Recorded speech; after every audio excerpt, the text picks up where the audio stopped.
Hello and welcome to this video where I will give you line by line explanation of the ISC based poem Small Town and the Rivers. The poet is Mamang Dai. आपको मैं बड़े easy बड़े सरल तरीके से समझाऊंगी and I'm sure that the poem will become very easy for you. So let's start. Small town always reminds me of death. My hometown lies calmly amidst the trees. It is always the same in summer or winter with the dust flying or the wind howling down the gorge. यहाँ पे the poet's जो है ममक दाई बता रही है कि small town में सदा एक सा ही जीवन होता है, हरदम एक सा रहता है।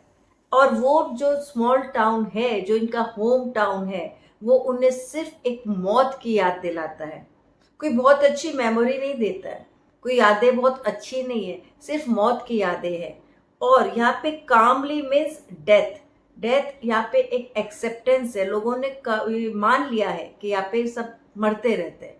मरते तो सब है लाइफ में, पर यहाँ पे अननेचुरल डेथ बहुत होती है।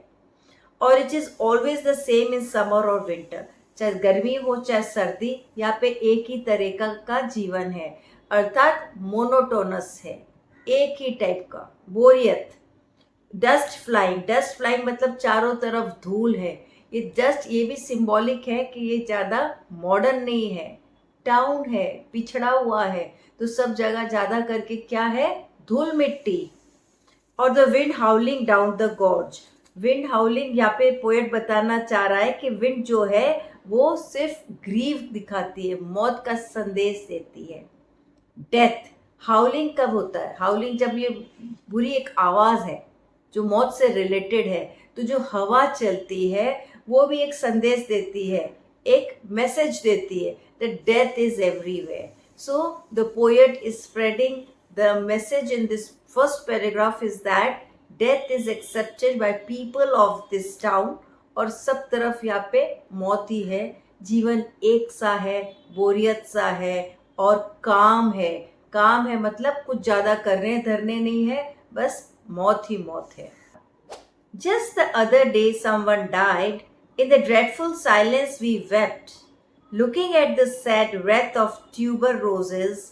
Life and death, only the rituals are permanent. तो कवि कह रहे हैं, पोएट कह रहे हैं कि कुछ दिन पहले ही, कुछ समय पहले ही समवन डाइड. समवन मतलब नाम बोलना भी जरूरी नहीं समझा, मतलब रोज जो चीज प्राय होती है तो उसका नाम नहीं लिया जाता है. जैसे कोई यहाँ पे मर गया था, कोई मर गया मतलब मौत तो यहाँ प्राय होती है, तो कोई यहाँ पे मर गया था और चारों तरफ क्या थी, साइलेंस था, दुख था. साइलेंस यहाँ पे क्या दिखा रहा है, दुख. और साइलेंस एक और बात दिखा रहा है कि एक्सेप्टेंस. लोगों ने ये मान लिया है कि या तो मरना ही है, इस टाउन में तो सब मरते हैं. She reflects on the transit nature. तो डेथ क्या दिखा रहा है, ट्रांजिट नेचर दिखा रहा है. स्पीकर बता रहा है कि ओनली रिचुअल्स आर परमानेंट. जो मरने के बाद जो हम रीति रिवाज करते हैं वो बस परमानेंट है, लेकिन जीवन कोई परमानेंट नहीं है. कब कहाँ मर जाए कोई ये पता नहीं. The river has a soul. In the summer, it cuts through the land like a torrent of grief. Sometimes, I think it holds its breath, seeking a land of fish and stars. तो यहाँ पे कवि कह रहे हैं कि जो river है उसमें सोल है, उसमें आत्मा है. रिवर का पर्सोनिफिकेशन किया है, इसकी तुलना की इंसान से. जिस तरह इंसानों में आत्माएं होती है, उस तरह इस रिवर में क्या है, आत्मा है. और ये कट थ्रू द लैंड, और ये जमीन के बीच में से पानी इसका बहते जा रहा है. Like a torrent of grief. Grief यहाँ पे दुख, लेकिन ये बह रही है पर कहीं ना कहीं इस रिवर में भी दुख है. समटाइम्स कभी कभी, श्योर नहीं है कभी, लेकिन कभी कभी इस कवि को लगता है, ममक दाई को लगता है, I think it holds his breath seeking a land of fish and stars. तो वो भी रिवर भी कभी कभी कवि को लगता है कि रिवर भी कभी ये चाहती होगी कि वो एक ऐसी लैंड के वहाँ जाए जब बहुत सारी फिश हो, बहुत सारे स्टार्स हो. Now viewers, let me tell you, fish is symbolic for abundance and prosperity, and stars are about richness. तो ये जहाँ पे बहुत सारा abundance हो, बहुत सारी richness हो, वहाँ से ये चाह रही है रिवर कि ये भी वहाँ से बहती हुई निकले.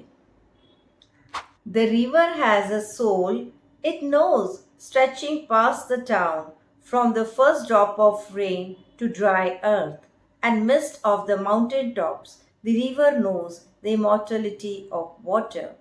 तो ये जो रिवर है, इसमें कवि वापस कह रही है कि इसमें एक सोल है, एक आत्मा है. और रिवर को पता है, जब भी ये stretching town pass the town, ये टाउन के बीच में से जब रिवर बह रही है, तो रिवर को पता है that first drop of rain to dry earth amidst the mountain top. जो रिवर को ये जानती है कि जो पानी जो बहेगा, फर्स्ट वाटर जो बहेगा, वो माउंटेन टॉप के होते हुए ये जाएगा. तो ड्राई अर्थ जो है वो उसको ऑब्जॉर्व कर लेगी.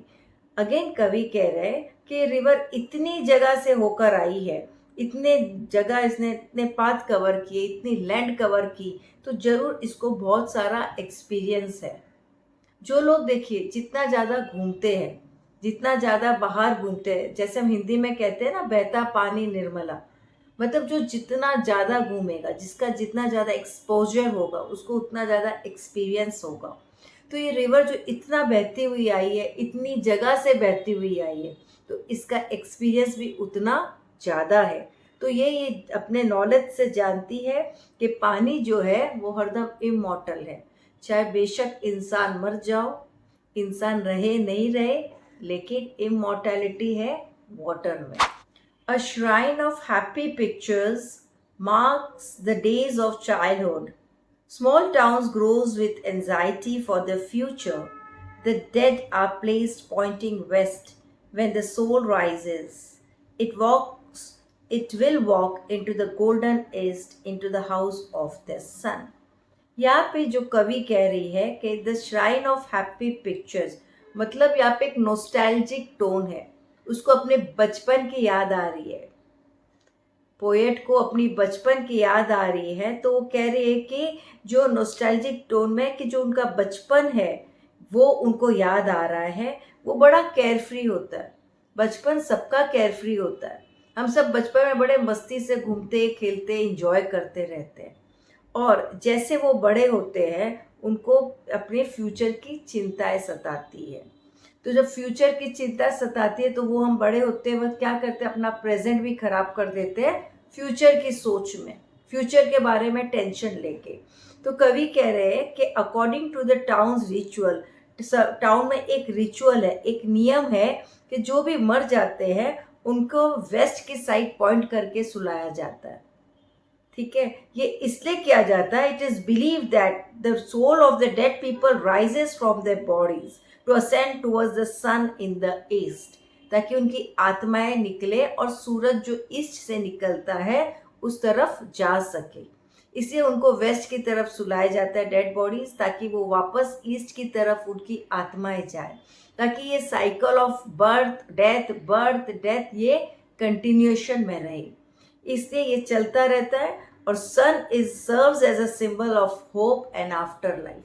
तो सन को एक सिंबल बताया गया है जीवन का, जिंदगी का, और जब वापस जीवन के बाद मृत्यु और वापस जन्म, that is birth cycle, life cycle. तो इस तरह पोएट ने बताया है कि हम बचपन में यहाँ पे जो बच्चे बड़े होते हैं उनको यही डर रहता है, अपने फ्यूचर से ज़्यादा ये डर रहता है कि उनकी डेथ उनका वेट कर रही है, बिकॉज लोगों ने यहाँ पे बहुत इजीली एक्सेप्ट कर लिया डेथ को. In the cool bamboo restored in sunlight, life matters like this. In small towns, by the rivers, we all want to walk with the gods. यहाँ पे पोएट एक सैड टोन में बोल रही है कि यहाँ पे मरने के बाद जब रिचुअल्स हो जाती है तो लोग वापस अपने नॉर्मल जीवन में आ जाते हैं, वापस सब तरफ नॉर्मल जीवन हो जाता है, because they have very easily accepted everything. और इसके बाद उनको लग रहा है कि जो डेथ है वही परमानेंट है. And somewhere they believe that after death they will go up and they will walk with God. ऊपर जाके गॉड के साथ वो लोग चलेंगे. So now human beings are mortal. Mortal means जो नश्वर है, मर जाते हैं. बट डेथ इज इमॉर्टल, वो हरदम रहेगी. So this is the truth which the poet has accepted. But अब पोएट एक चीज को लेके डाउटफुल है, वो है कि after death will the soul be able to go with God, कि कहीं मरने के बाद गॉड के पास वो जा पाएंगे कि नहीं. That soul can walk with the God after death. This is doubtful. और इस तरह हम देख रहे हैं कि इस पोयम में कैसे एक दुख भरी पोयम बताई है, कि जिसमें एक सैडनेस रिवील हो रही है. डेथ को बहुत इजीली एक्सेप्ट किया जा रहा है, और हम देख पा रहे हैं कि एक स्ट्रॉन्ग मैसेज भी कर. तो इस तरह हम देख सकते हैं कि the poem portrays the river as a source of life and inspirations, carrying the memories of stories of generations of people. और इसी के तहत आप इस चैनल को सब्सक्राइब करना मत भूलिएगा.